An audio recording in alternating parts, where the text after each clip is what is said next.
I'm Heather. I'm going to start off by telling you something you already know. You look like your parents. Many of your characteristics, or traits, including the color and shape of your eyes and the texture of your hair, resemble those of your parents. The passing of traits from parents to offspring is called heredity.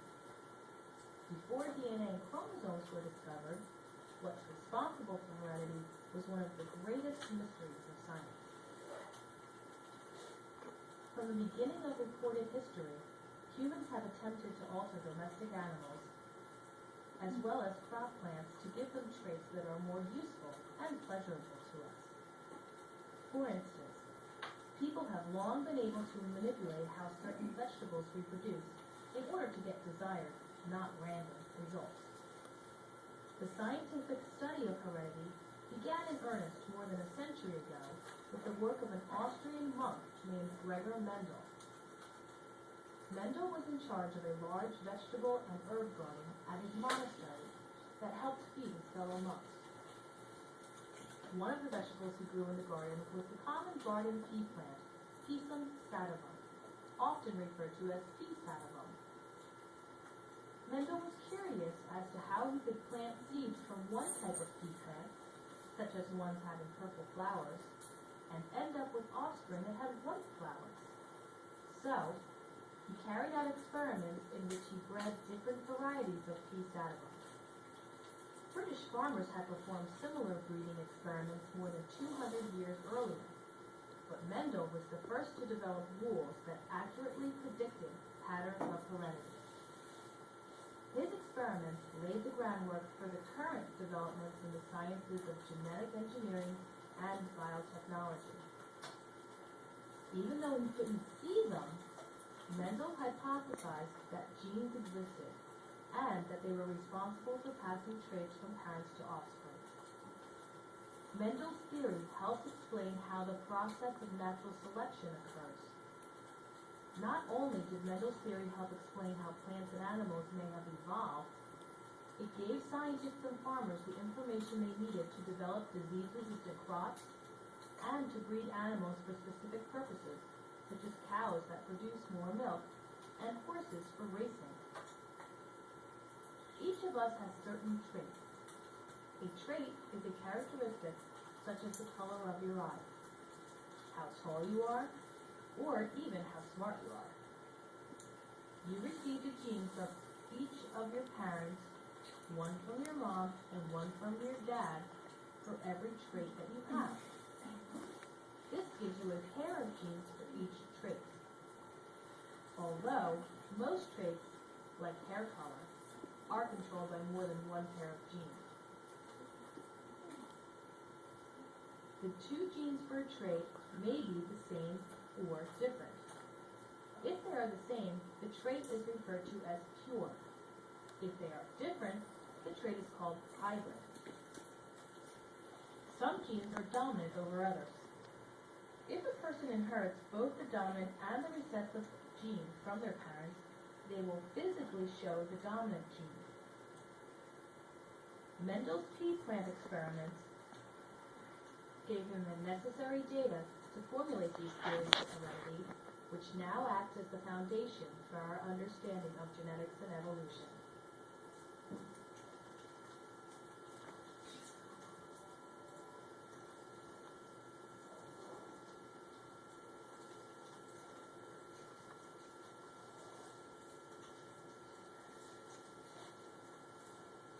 What we talk about in genetics is the difference between like RNA and DNA. Genetics in the end produces proteins. RNA is actually the sequence that's after DNA that's superseded and made with DNA in order to code for certain protons. Typically, those protons are made with triplets of the cytosine, guanine, adenine, or uracil, which are the state of the RNA. And then for DNA, it'll be cytosine, guanine, adenine, and thymine. Thymine and uracil are the two differences on the amino acids linked. It's used for replication in cells. DNA replication starts when one strand of the DNA is used as code for a newly synthesized DNA molecule. It's semi-conservative.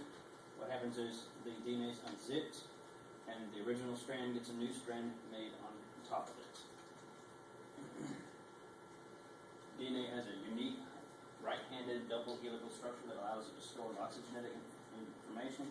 DNA can store as much information because it uses histones and native sugar coiling. Like, as it coils, it gets shorter instead of like a big old straight strand.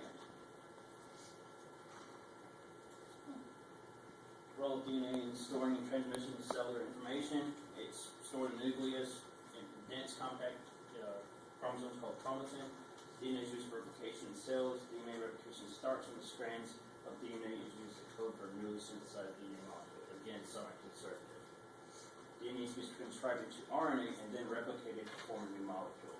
DNA has a unique right-handed double helical structure that allows it to store lots of genetic information. DNA can be stored as much information as histones and negative sugar cooling, as illustrated down here.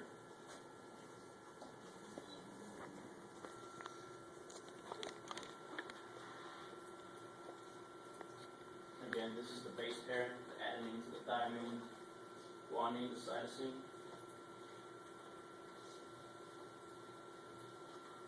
The person who has been known as the father of genetics is Gregory Mendel, as mentioned in the video.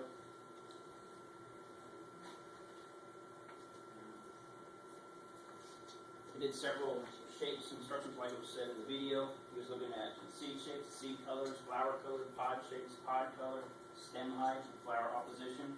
Like an axial, have it on the actual stems. Right in the middle, terminals at the very end of the stem. More dwarfly a short plant, and then be tall plants. But he did several experiments where he would get a parental generation. Like this is a fully homogeneous dominant gene, and this is the homogeneous recessive gene. They would cross the two together, and they'll get a heterozygotic gene.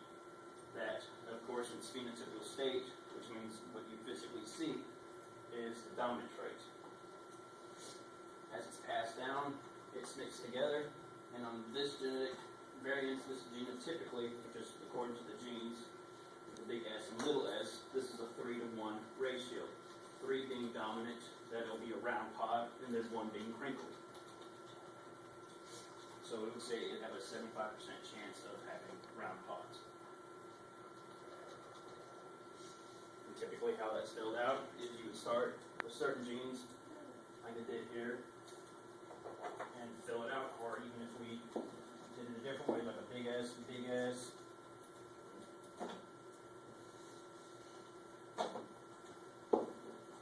then a little s, we would have big S, little s, big S, little s, big S, little s, big S, little s.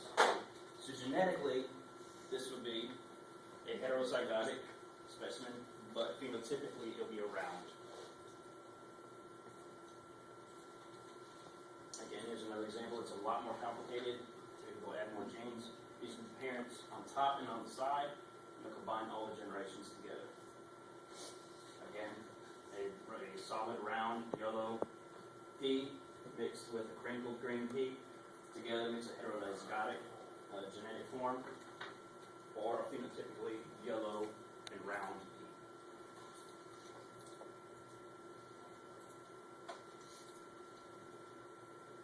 Relationships between changes in DNA and potential appearances of new traits, alterations during replication, like you saw, the genetic variances of the percentage of how much you can be either one trait or the other, or even like with gender, it's always typically a 50-50 ratio of being male or being female for us.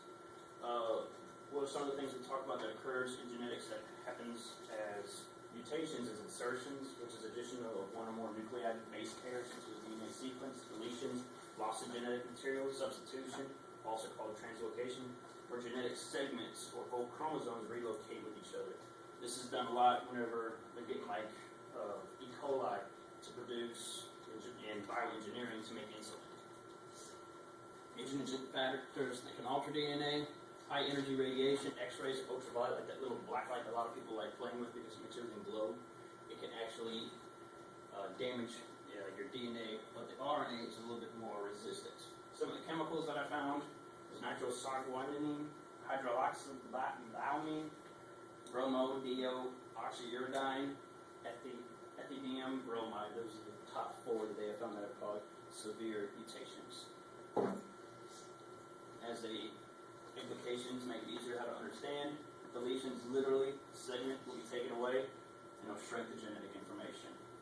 The insertion will be where the genetic information is like cut off at a certain section and is relocated into another section of the DNA. Duplication is where instead of it being duplicated once, it'll accidentally be duplicated twice and added onto the tail. And then inversion is the actual genetic information being flipped. Sometimes the information when this occurs messes up the sequences and actually codes for something completely different than what it's supposed to. And then the final one, translocation, is where genetic information, so like I said with the E. coli, where they get it to make products for people, is they'll get the genetic information, superheat it, and it'll actually dissociate the genetic information slightly. And then they, as they call it, genetic blasting of the genetic information of like the host cell, the E. coli, and allow these segments of DNA to be superimposed into the existing DNA, making it do its own functions. Comparing the advantages of sexual reproduction, asexual reproduction in different situations. Sexual reproduction involves a male and female, of course, of the same species. You can't because our genetic code has different numbers of alleles in it. Meiosis, we have genetic variation. Heterozygosity, advantages in large populations.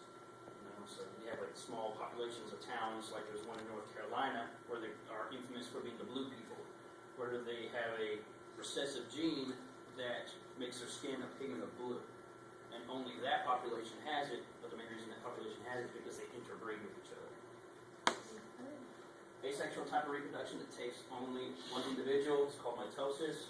Have replica daughter cells, there's not as much genetic information flip-flopped. It's very homozygotic. It's kind of like you get certain plants that you like, when you breed them, if you breed them enough, you're only going to get that one type of plant. Advantages for solidarity or low populations. As explained here, the asexual reproduction, this is the genetic information on the nucleus. It stays in one spot and just gets separated in budding. Sexual reproduction, the actual gametes inside actually split and flip-flop and make variety.